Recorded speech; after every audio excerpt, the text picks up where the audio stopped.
Bab 185. Mengekspos satu sama lain. Di selokan yang lebar dan suram, langkah kaki bergema dengan jelas. Dibandingkan dengan ruang sempit yang dibayangkan Ren Xiaosu, sistem saluran pembuangan di Stronghold 109 sepertinya lebih dirancang berdasarkan spesifikasi tempat perlindungan bom. Ketika benteng-benteng dibangun bertahun-tahun yang lalu, orang-orang masih hidup dalam bayang-bayang The Cataclysm. Itu menyebabkan desain mereka dipengaruhi oleh kemungkinan pecahnya perang lagi. Jadi ketika sistem saluran pembuangan Stronghold 109 dirancang, hal itu dilakukan agar pipa selokan dibangun selebar tempat perlindungan bom. Tapi tentu saja, hanya pipa saluran pembuangan utama yang dirancang dengan cara ini. Klon bayangan hitam sedang berjalan di selokan dan membawa Yang Xiaojin yang tidak sadar di bahu kirinya.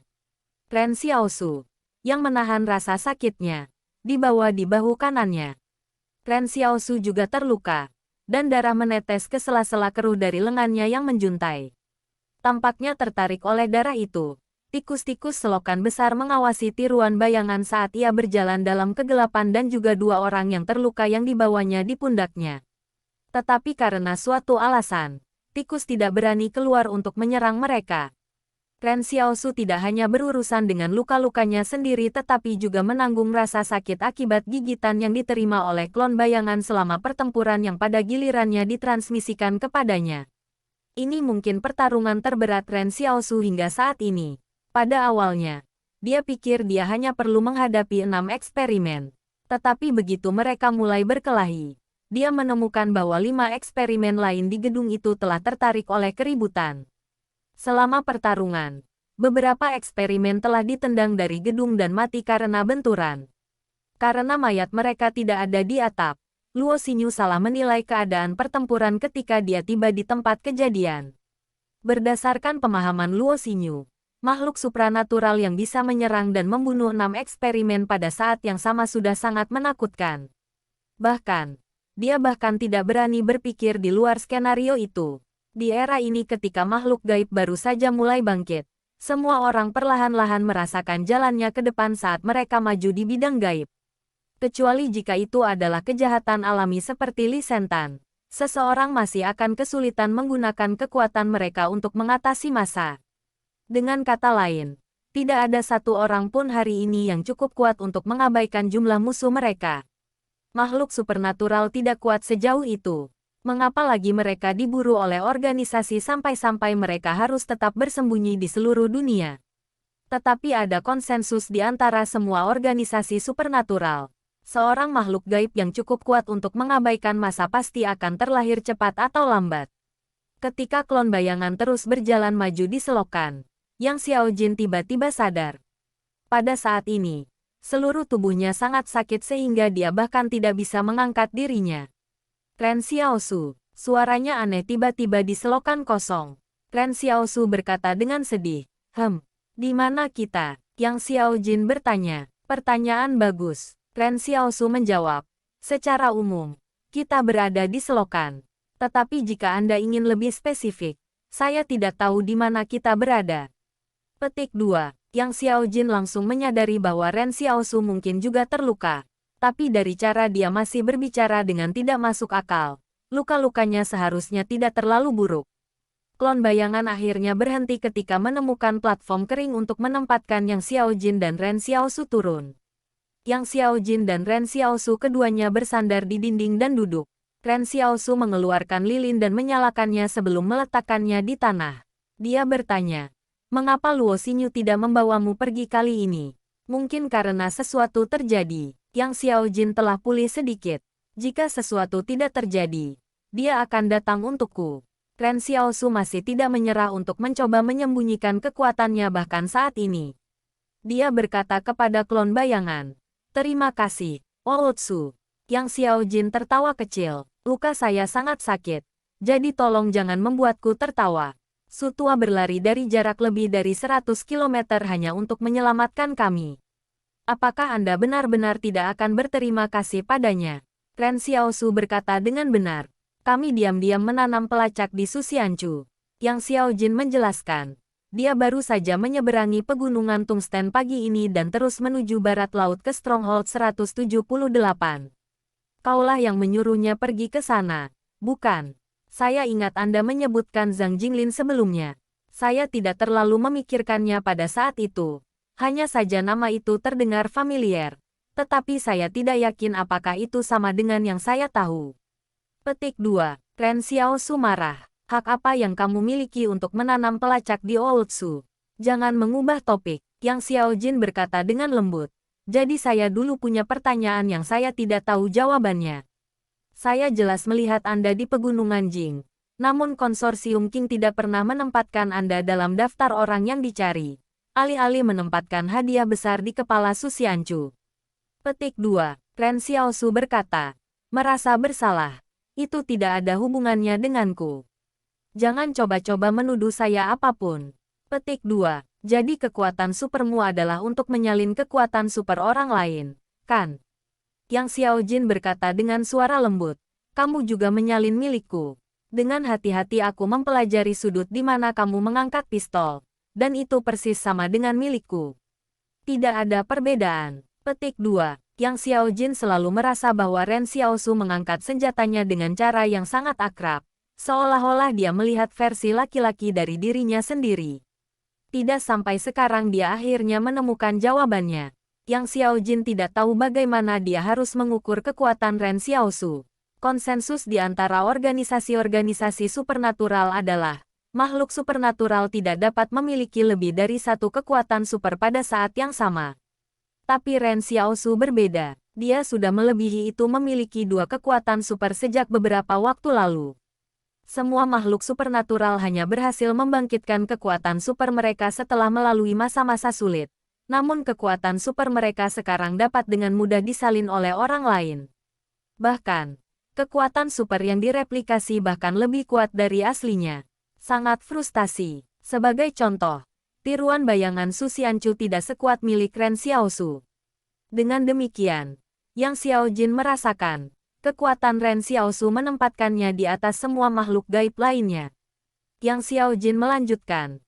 Jadi ketika karunia Luo Xinyu dibesarkan hari yang lalu, itu juga karena kamu, ya? Ren Xiaosu benar-benar tidak bisa mengakuinya. Tidak semuanya. Saya menolak untuk menerima itu. Petik 2. Bukannya dia khawatir orang lain akan tahu dia telah menjebak Luo Xinyu. Tetapi, dia benar-benar tidak ingin Yang Xiaojin tahu bahwa kekuatan yang dia salin dari Luo Xinyu sebenarnya telah menyimpang dari aslinya. Dia bisa membawa seseorang melalui pintu bayangan, tetapi paling tidak dia bisa merangkulnya. Bukankah akan memalukan jika dia mengakuinya? Jadi, kamu memiliki segalanya, kan? Yang Xiaojin terkikik. Ren Xiaosu merasa dia tidak bisa membiarkan Yang Xiaojin mengambil jalannya dan terus mengungkap rahasianya. Dia perlu melakukan serangan balik. Jadi dia tiba-tiba berkata, mari kita pertimbangkan bagaimana cara untuk melarikan diri dari benteng ini. Aku punya rencana, bahkan jika kita dapat berlari lebih cepat dari eksperimen, kita tidak memiliki stamina untuk berlari dengan kecepatan penuh untuk jarak yang jauh. Jadi kita membutuhkan moda transportasi. Saya tahu di mana ada beberapa sepeda. Apakah kamu tidak tahu bagaimana mengendarai sepeda? Ketika Anda sudah pulih, Anda bisa naik timah dan membawa kami berdua keluar dari sini. Petik 2. Yang Xiaojin terkejut. Kemudian dia dengan tenang berkata, Oke, berhentilah memeriksa saya. Saya juga tidak tahu bagaimana mengendarai sepeda. Petik 2. Hahaha. Ren Xiaosu menahan tawanya. Yang Xiaojin, melayanimu dengan benar. Sudah cukup, kata Yang Xiaojin dengan tenang. Bab 186. Sebuah pencarian yang belum selesai. Wu Yuan juga anggota penyabot, kan? Jadi kamu sudah tahu bahwa aku akan pergi ke sekolah itu. Namun kamu pura-pura tidak tahu apa-apa tentang itu. Ren Xiaosu mempertanyakan. Ren Xiaosu, kamu harus tahu kapan harus berhenti. Hahaha. Ren Xiaosu terus tertawa untuk waktu yang lama. Itu membuat Yang Xiaojin mulai tertawa juga. Itu menular. Di dalam selokan gelap, satu-satunya sumber cahaya adalah cahaya lilin redup tempat Ren Xiaosu berada. Meskipun tanah di atas mereka kemungkinan sangat berbahaya dan penuh dengan eksperimen, keduanya masih menemukan sukacita untuk dihargai di saat yang sulit ini. Yang Xiaojin mulai batuk sambil tertawa. Ketika dia akhirnya bisa mengendalikan napasnya lagi, dia tiba-tiba bertanya, "Mengapa kamu kembali untuk menyelamatkan saya?" "Saya lupa dompet saya," jawab Ren Xiaosu tanpa basa-basi. "Mehem." Yang Xiao Jin mengakui. Mereka berdua tahu alasan ini tidak bisa dipercaya. Tetapi tidak ada yang mengatakan apa-apa tentang itu. Yang Xiao Jin berkata, "Jangan khawatir. Saya tidak akan memberitahu siapapun tentang rahasia Anda. Anda mungkin belum menyadarinya.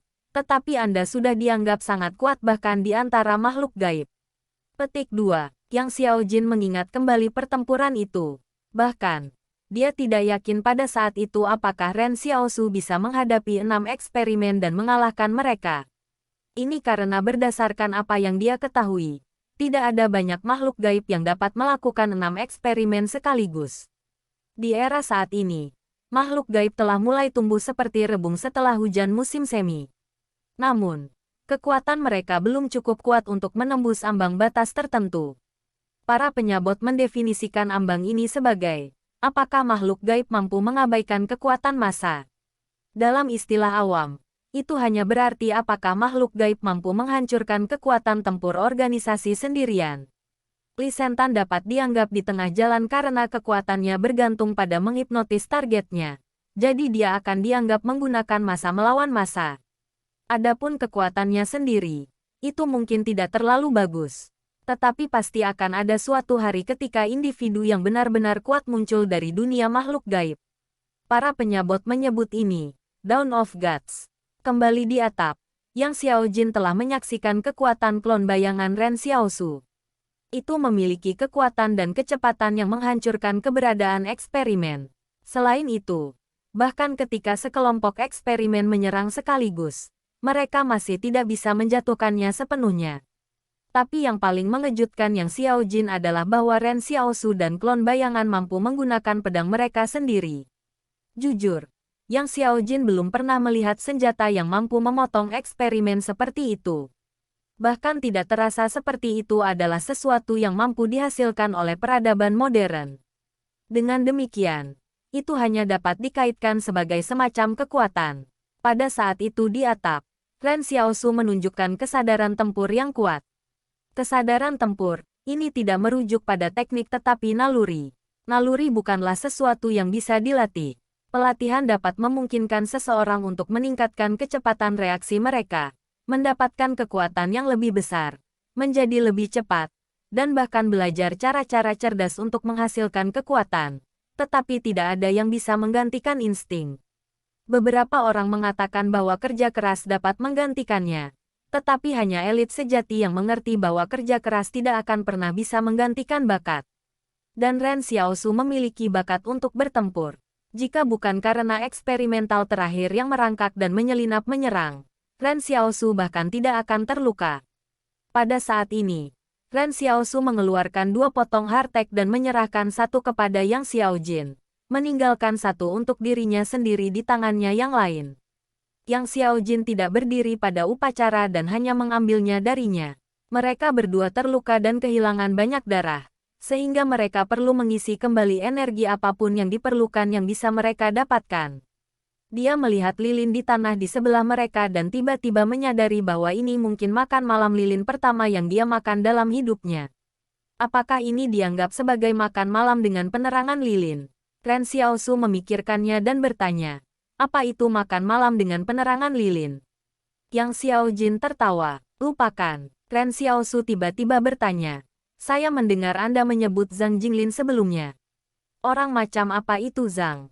Petik 2. Pertanyaan ini sepertinya sedikit membingungkan Yang Xiao Jin. Dia bahkan harus hati-hati mencari kata yang tepat di benaknya. Tetapi tidak dapat memikirkan sesuatu yang secara akurat menggambarkan Zhang Jinglin. Bisa dibilang dia orang yang paling tercerahkan di zaman kita saat ini. Jawaban ini benar-benar mengejutkan Ren Xiaosu. Penilaian macam apa itu? Apa sebenarnya identitasnya di Stronghold 178? Dan apa sebenarnya yang dilindungi benteng? Petik 2. Apakah itu benteng atau kota-kota? Organisasi akan mencoba untuk memberitahu Anda bahwa ada binatang yang sangat kuat dan makhluk yang menakutkan, serta kawanan serangga menakutkan di luar batas terluar benteng, kata Yang Xiao Jin. Bukankah itu benar? Ren Xiaosu sedikit terkejut. Ini bukan. Yang Xiao Jin berkata. Benteng 178 di barat laut dan benteng 169 di dataran utara sebenarnya tidak ada di sana untuk menghentikan binatang buas masuk. Tetapi manusia. Manusia yang mencoba menyerbu ke pedalaman setiap saat. Petik 2. Suka eksperimen. Ren Xiaosu bertanya-tanya. Tidak. Mereka orang-orang seperti kamu dan aku. Yang Xiao Jin berkata dengan lembut. Bahkan setelah bencana, perang antar manusia belum berhenti sama sekali.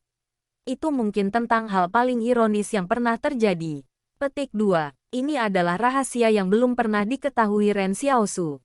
Jadi masih ada manusia yang hidup di luar batas terluar benteng. Yang Xiao Jin berkata. Zhang Jinglin adalah komandan asli pasukan tempur di Stronghold 178. Pengendali sejati tempat itu. Dia tiba-tiba menghilang lebih dari 1 dekade lalu, menyebabkan banyak orang mengatakan dia sudah bosan dengan perang. Tapi tidak ada yang tahu alasan sebenarnya di balik kepergiannya. Namun, semua orang di Stronghold 178 sedang menunggunya untuk kembali. Tempat itu adalah kekuatan independen dengan sendirinya yang berada di luar kendali aliansi benteng. Dalam beberapa tahun terakhir, konsorsium Zong, yang aktif di perbatasan, telah berusaha untuk mendapatkan kendali atas Stronghold 178.